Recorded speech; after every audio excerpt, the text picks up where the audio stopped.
Hello. I thought as we're nearing the sort of final week of the sort of birth bicentenary of the composer Anton Bruckner, that it would be a fitting time to make a series of videos which is actually being hampered a little bit with not one but two cats sitting on my lap, but we'll persevere.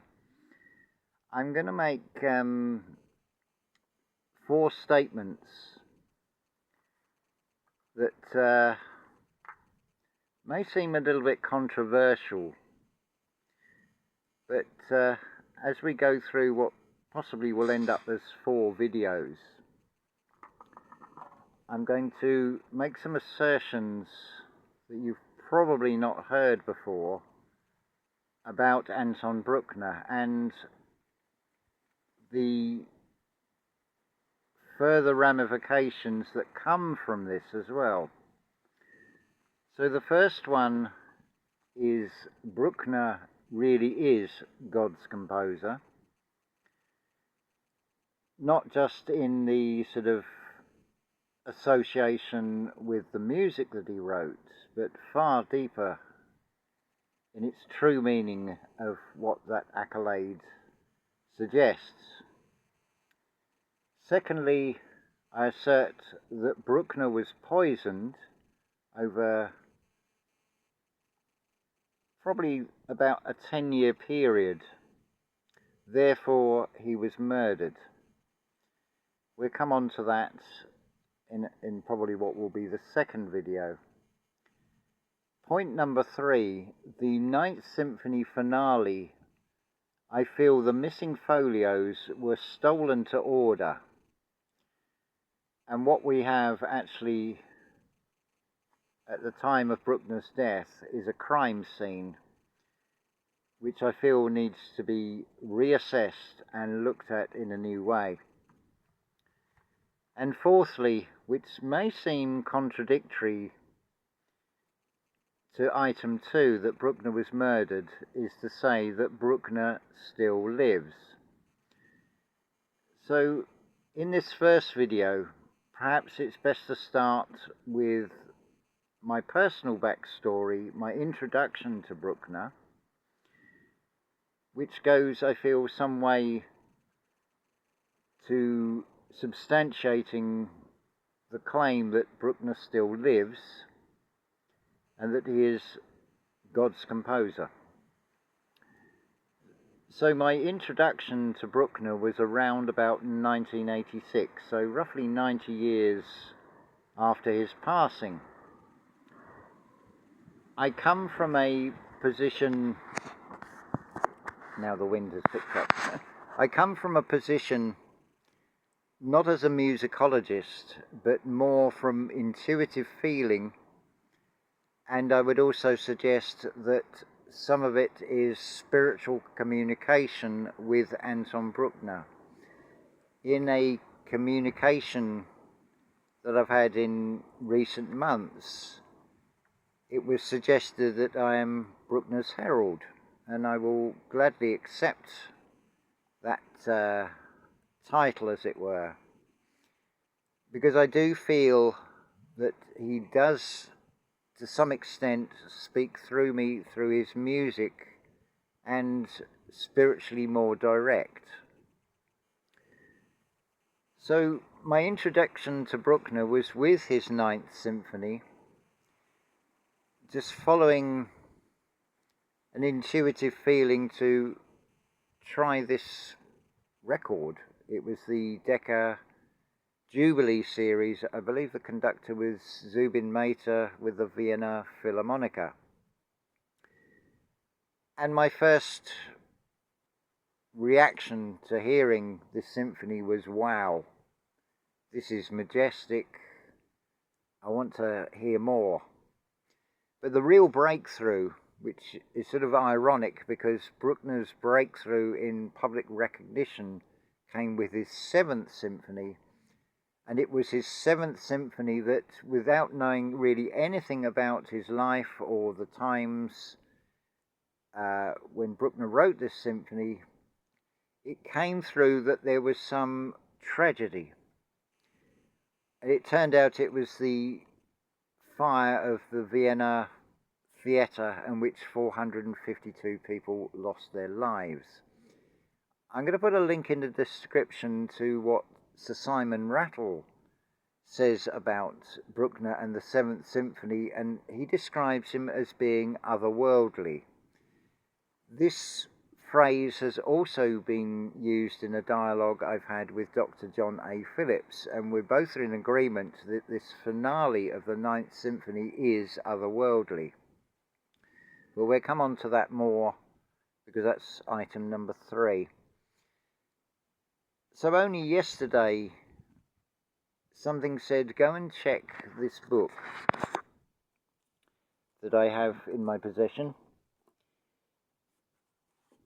It is Perspectives on Anton Bruckner, edited by Crawford Howie, Paul Hawkshaw and Timothy Jackson.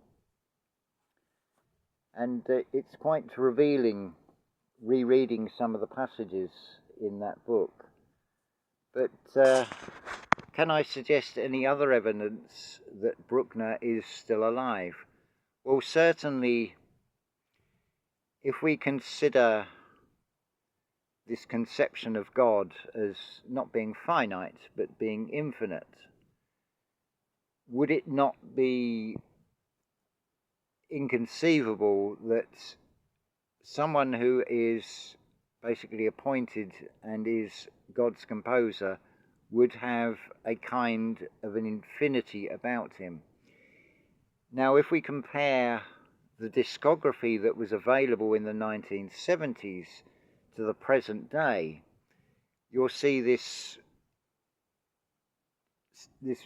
upsurge in the amount of available recordings, and on this channel's playlist it's about 97% complete on what is available in recordings of Bruckner's total output, from the very obscure small pieces to the more well-known symphonies and masses, and the other choral works such as the Te Deum and Helgoland.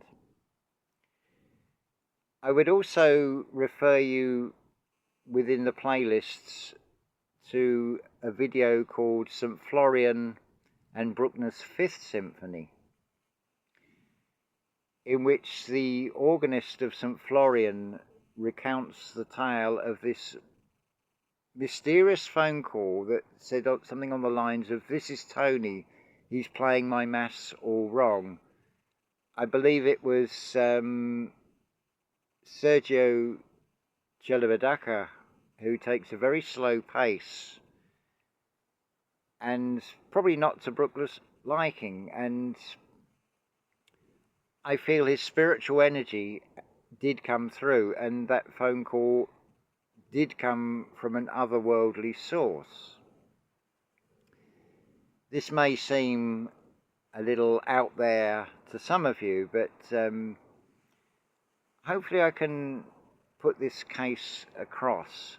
So what I see is Bruckner is still very much here and has overseen the awareness of far more of his compositions than there ever has been. Certainly when we listen to his music, particularly in the symphonies, they're not written for the time they were composed. They were very much written for the future. They very much look towards the future. It's almost reminiscent, a lot of the film music is emulating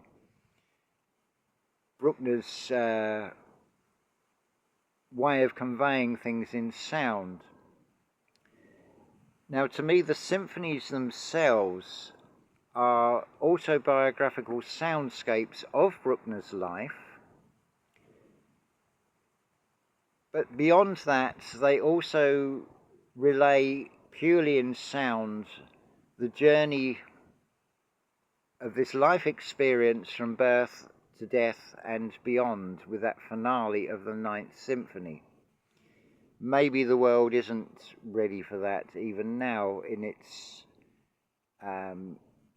totally authentic form, but I feel that will be revealed in the coming years, I feel that those missing folios of that ninth will be found. But what it does, it leaves, as things stand, it leaves things open-ended. So there is no closure to the story, so it's eternal, you could say. Which to me makes sense, that if Bruckner is God's composer, there would be an aspect of him that is eternal, and certainly he does live on through his music. Let's have a look. I'm just checking my sort of very brief notes I've made here. So in a way, I've tied together Bruckner Still Lives with Bruckner is God's Composer all in one. So we're up to sort of 10 minutes. I feel this is a good place to stop, but I'm going to put links in the description to what Sir Simon Rattle says, and also St. Florian, and this story about this mystery phone call, which is worth hearing. It will also give you a feel of the environment of St. Florian, and certainly in that Fifth Symphony, the opening of that first and fourth movement, to me suggest in the sound very dignified, slow steps and an acknowledgement of the priestly hierarchy. It's very consistent with Bruckner that he's very respectful and works within the accepted authorities. But within Bruckner, you have Bruckner the artist distinct from Bruckner the man. So Bruckner the artist can be very daring, where Bruckner the man is very very much in the sort of architecture and the structure of the world in which he lived.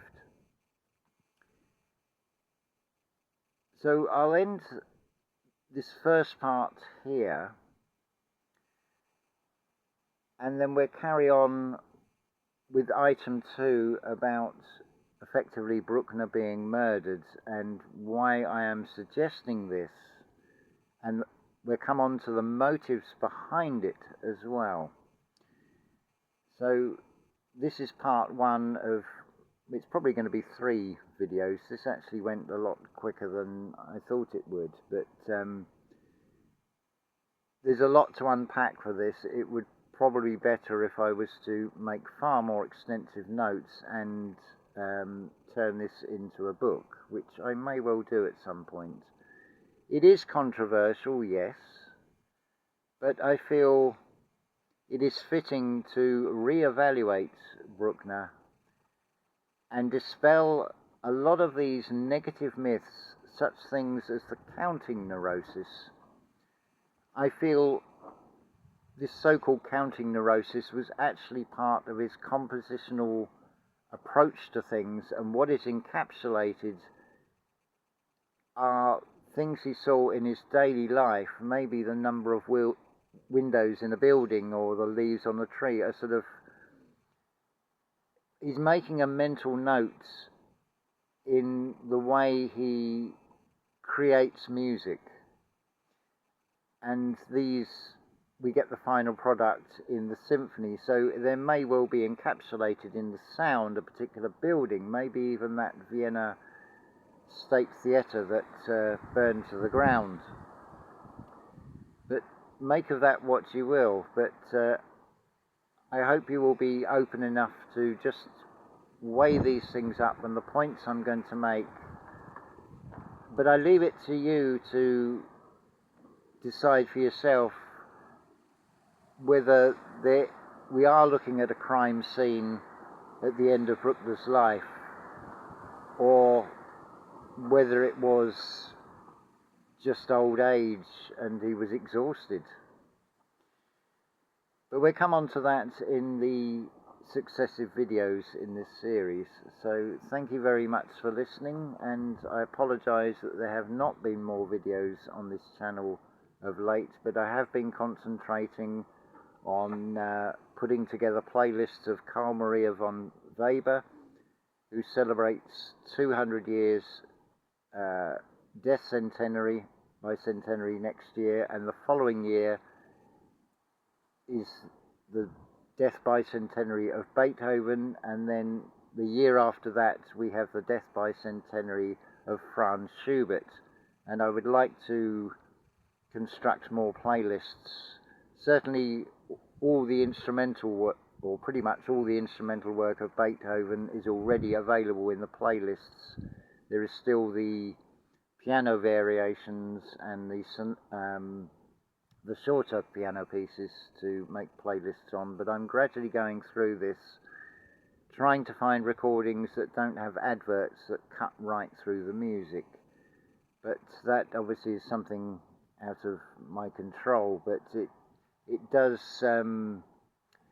break the continuity and spoil the effect of the music when you get adverts just cut right through the middle of a movement. But it is what it is, and at the same time I have to have gratitude that there is so much of music available today that was only ever mentioned on the back of record covers that would say things on the lines of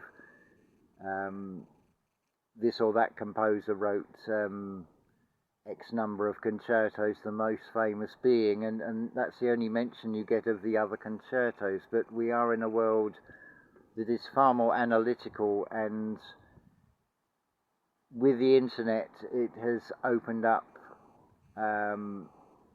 far more accessibility to be able to listen to these various compositions, not just of Bruckner of course, but of many other composers. But it's still surprising that you cannot on YouTube find all the symphonies of Carl Czerny.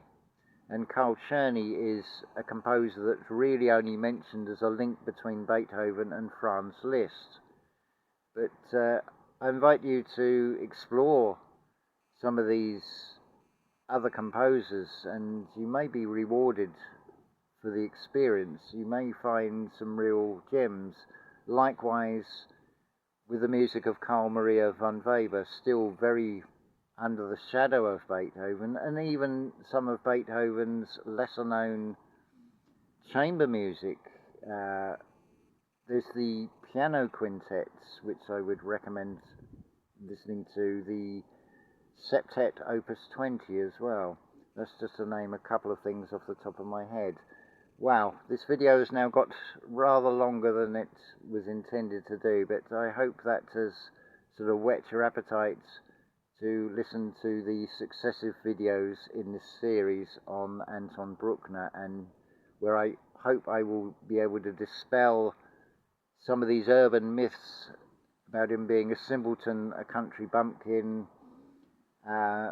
being misunderstood, and particularly in the English language, how there's a lot of focus on these, what we could say are eccentricities around Bruckner, which apparently doesn't, it's not given the same focus in the German language publications, but it's a great shame that there are not more publications in English or French or even Spanish on Anton Bruckner.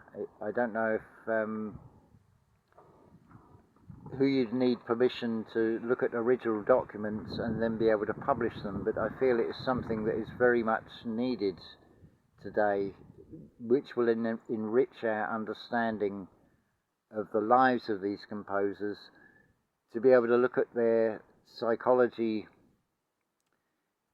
things that will enhance our understanding of why they wrote particular pieces of music, what their intentions were behind it, and so on. So we'll leave that there until the next video. So thank you very much for listening.